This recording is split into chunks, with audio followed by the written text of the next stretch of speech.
Hi, this is Matt from tracymac.co.uk, and today I'm looking at the Nokia N810, their new internet tablet.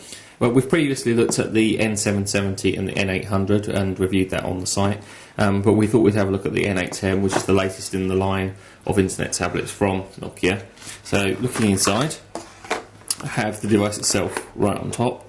As you can see, slight difference, or in fact a significant difference from previous versions, in that it has the built-in QWERTY keyboard. But we'll look at that in more detail in just a moment. Let's have a look at what else we have with the device.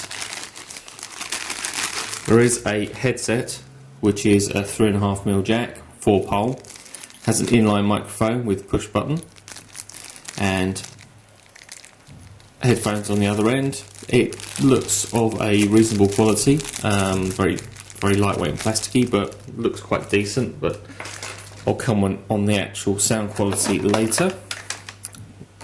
Underneath we have a Nokia Charger, and this is the very small style connector there that's common on many other Nokia devices. We also have a pouch, which is a slip style pouch to keep the tablet protected. We also have a USB cable with a standard USB connector on one end and a proprietary Nokia style connector on the other.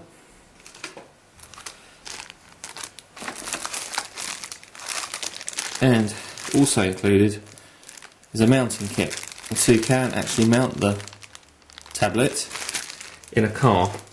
It doesn't include everything you need to mount in a car. It includes the device bracket and an adapter, but you would probably need a specific car kit, I suggest, from somebody like Broadit in order to mount it. There's also a spare stylus and a cleaning cloth. Let's just push that all to one side and have a look at the tablet itself. As I said, it has got the built-in QWERTY keyboard, which slides closed. It's a 4.13 inch screen. It is touch screen, and it's 800 by 480. On the top we have a series of buttons. Right in the middle is your power button, which I'll just press to turn the device on. And we're starting up. There's a zoom key, sort of for zooming in and out, and also a full screen button. There's also a key lock, and on this side is where our stylus fits in. It's a decent size, reasonably weighty stylus. On this side we have the connector for the headphones and for the charger. On either end there is a loudspeaker for stereo playback of audio.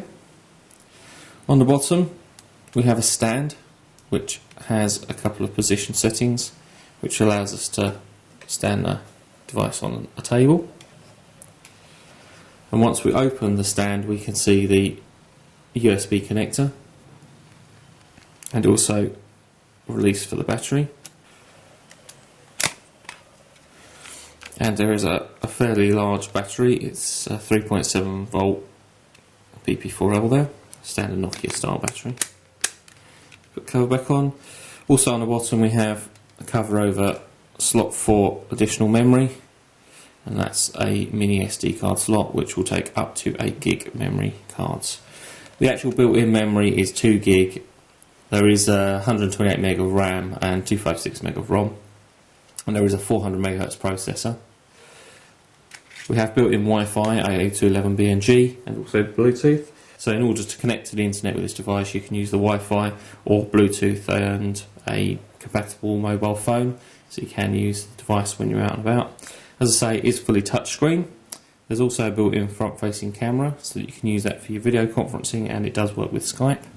And the Bluetooth will also work with a Bluetooth headset for Skype if you want to make Skype calls. Keyboard is quite nice, quite easy to use. I've been using the device for a little while. Buttons are quite large and you can use them quite happily with 2 thumbs. There is a button for bringing up menus and things like that. On this side there are another series of buttons for back and menu. Battery life is quite respectable also. We do have built-in applications already, as well as being able to download additional ones. There is a web browser and it has Flash 9 capability. And we have email compatibility and a series of contacts. You can make an internet call and compose email messages. And there's also Skype pre-installed, a media player, image viewer and mapping software. Interestingly, this N810 has built-in GPS and sat-nav software, which allows us to go quite full screen, and hence the car kit with that size display makes excellent sense as a sat-nav device. So I'll be using the Nokia N810 for the next couple of weeks, and I'll have a written review online pretty soon.